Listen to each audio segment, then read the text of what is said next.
This is going to be just a really quick and dirty performance review on a carpet steamer. I got this thing. This is Bissel Revolution Pro Heat 2X Pet Pro. There's my boss. I bought this thing. I just got it a couple 3 days ago. I had one of Bissel's old ones. It's a Bissel Steam Vac V or Steam Vac 5, I think. And I ran that thing for like 20 years. That right there, that's the bristles that came out of it. That's different from this one. We look at the difference in the length of them. This one here is about 12 inches wide, and this one's about 10 inches wide. So the swath on this one is smaller. But anyway, backstory on this: I've lived in this house for 29 years. This house is 33 years old. And we raised 2 kids here, and that's back when I was married. We moved in this house when my son turned 1 year old.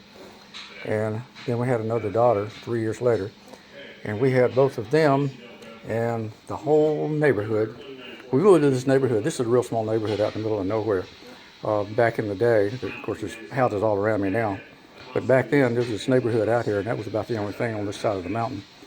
And this neighborhood is about 3 city blocks in size.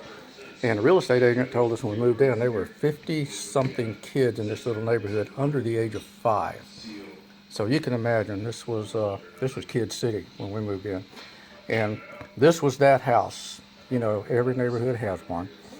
We had a media room on the back that had a big screen TV, 11 feet wide by 7 foot tall projector, big surround sound system, pool table, bunches of seating, and all the kids used to hang out here, all of them. And that was every day, 7 days a week, for 15 years or so. Now this carpet, this is the original carpet that came in this house. And from inside the house to the backyard, which there was trampoline and a tall fort and a swing set, and there's a 150-year-old oak in the backyard with a big old huge rope swing in it that the kids would get on that rope swing and get up on the logs in the backyard, which are elevated, swing out and end up in the middle of the trampoline. And of course, we had a dog back there as well that would get on the trampoline with them. That was hysterical. I got miles and miles of video of that. Precious stuff.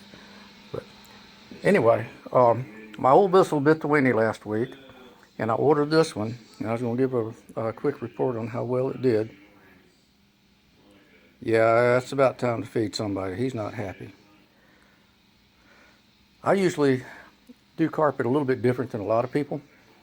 What I'll do is I'll come in and I'll find spots that need to be pre-treated, and I'll shoot down pre-treatment. I use stuff called Super Clean. Now that's a pretty strong degreaser. I mix it down probably 15 to 1 with water and spray it on any spots I need. And then I'll use this guy right here. I don't know if you can even get those things anymore. This is the Hoover Floor Max. It's got those 2 rotating brushes in the bottom and a tank on it. And I'll fill that tank up with hot water with a carpet detergent and come across and do the whole carpet and scrub it with that thing. Let it sit for a while, and then I'll come in with this one with detergent, and I'll set this one. This one has 3 settings. It has the Express Clean, it has Deep Clean, and Max Clean. And I think all that does is determine how much water it's going to shoot down. Now one of the things I liked about the old vacuum cleaner, or not vacuum cleaner, but the old steam cleaner, well, it had these brushes right here. They're all counter-rotating. You know, one runs one way, the one next to it runs the other way. And if I understand it right, carpet gets cleaned better if you hit all the fibers from every direction. And this thing right here would hit it from every direction. This right here, these 2 brushes inside, they rotate. This is a horizontal spinning brush, and this is a vertically spinning brush. I don't know that this is going to clean as well as this one, and I don't know that this unit's going to hold up as well as that other one. But anyway, That's why I use this thing, because it has those two counter-rotating brushes and it scrubs everything. And it doesn't suck anything up though. So I'll spot treat the carpet, places that need it.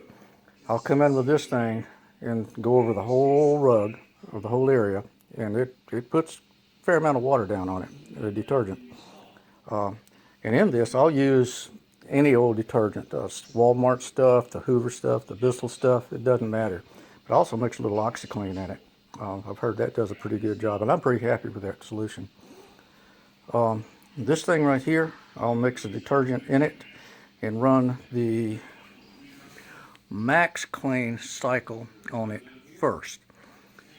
And after I've used this, I'll go back over the whole area with this and use it the way they say that you use it, where you go a couple of times back and forth with holding the button down, and that's dispensing the detergent, and then let it go, and then you go back and forth across it a couple more times, and it'll extract the water and detergent.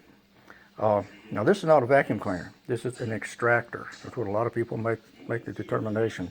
They try to use it as a vacuum cleaner. This right here is just a water extractor. That's why what sucks up the water is so narrow. It won't pull debris and crap up. So ideally, what you do is you vacuum your carpet thoroughly. I mean extremely thoroughly. You go over 3 or 4 times to vacuum everything up. Because when you have dust, dirt, grime, cat hair, dog hair, gerbil hair, whatever you've got, you clean all that stuff up. Otherwise, it's going to end up in this thing and it's going to gum it up. So you want this thing to do as little work as it has to do, because the problem is that when you dump that recovery tank out and you see the crap that comes out of that thing, what moisture is left in your carpet, that's what it is. That's that garbage that's still in your carpet. So I go over mine twice. I hit it with the detergent. I hit it once with the detergent with this to scrub and shampoo the carpet. I'll go over this one with detergent and scrub everything up.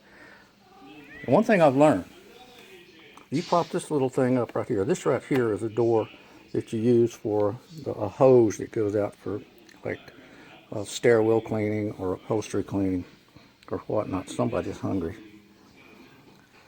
So if you pop this thing up, it won't pull nearly as much water up out of this extractor right here. And then you can just use the brushes with all the detergent left on the floor and just continue to scrub it without sucking all the water up. And then once you're happy with how much you scrubbed it, pop that thing down, and that seals this off, and then it'll pull water up. Now this thing's got pretty good suction. I was pretty impressed with it. And it's real light. It's only 18 pounds, so when it's not filled, you can pick it up easily. When it's filled, it's considerably heavier, especially when you've got a recovery tank and you've got a full tank of detergent on it. But I just wanted to show this area right here. The backstory on the house was just to show this right here was the trail that goes from inside the house to the backyard where all the other stuff is, where the kids are in and out. And that thing, you can imagine what a beating that thing took. You know, with anywhere from 8 to 20 kids here every day, running in and out between the inside of the house to the backyard, back in the house, going to the refrigerator, going to the bathroom, going whatever it was they were doing. And this carpet, this is the original carpet that came in this house.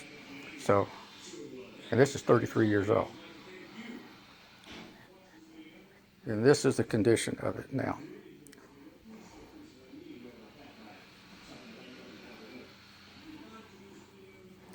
I'm really impressed with this unit right here. I hope it lasts. These things are built real flimsy. They're made out of real crappy, real thin plastic. My old one was heavier duty, but I had to replace a couple of things on it, the recovery tanks and the heat dispenser tank. And boy, they're proud of those things. You can't find those things anymore. They are stupid expensive. I mean, just finding a part for those things are ridiculously expensive. So, anyhow, I think I'll shut up now. But I just wanted to show this is my experience with this thing. And so far, if it holds up, I'll be pretty happy with it. I think I neglected to mention my ADHD or OCD or whatever with cleaning carpets, I go over this carpet 3 times, actually 4 times, including the vacuum. I'll vacuum it until it just doesn't pull anything else up at all. And then I'll go over it and I'll saturate the carpet with this thing and scrub it with those brushes. And then I get this thing after it with the detergent mixed in the, and you have to mix the detergent and the water together. The old unit had a water tank and a detergent tank, and it would mix it automatically for you. It got to where it wasn't dispensing any detergent, it would just use water. So this one, you have to mix them together, and I could have done that with the old one, but it was old and brittle, and pieces on the inside were breaking down and whatnot. Anyway, this one gets over the carpet with detergent in it and suck everything out of it. And then I'll flush out the tank and put hot water in it and run it on the express setting here and go back over it with just nothing but hot water, and that'll extract yet even more out of it. And by the time I get to that point, the dirty water that's in the recovery tank is not so dirty no more. So I just wanted to point that out. So vacuum the crap out of it. You don't have to use this. You can use this one the same way. But I just have this, and it does a really good job, so I just use it. But if I do the detergent, and they don't say anything about rinsing. Every shop or carpet cleaner that I've ever had always went through a rinse cycle. This one doesn't say you have to do that. It may be some formula in the detergent that they use, or where they don't require it. I don't know, but it makes sense to me to do it, so I do it. I'll go through one cycle with this one with the detergent in it, and then fill it with hot water and go back over it again with hot water and do a final extraction. Just wanted to clear that up. The media room. Boy, back in the day, the kids, all the kids used to hang out in here. It was such a wonderful time. I used to have a game the kids would play, my two, called the beanbag chair game. This room is pretty good size. It's 19 feet across here to here, and about 33 feet from that wall to this wall back here. The kids would run around the perimeter of the room, and Grandma had given them a beanbag chair, a big beanbag chair. And I would stand over here in the middle, and as they would run by and get across about here, I'd throw the beanbag, each of them, and try to throw it right in front of them, and they would hit it, land in it, and then just go tumbling across the floor into the corner. Boy, those were great fun times. I loved it. They're all grown up and moved out on their own now, so it's just me here. Oh well, maybe I'll get some grand one of these days and do the same thing.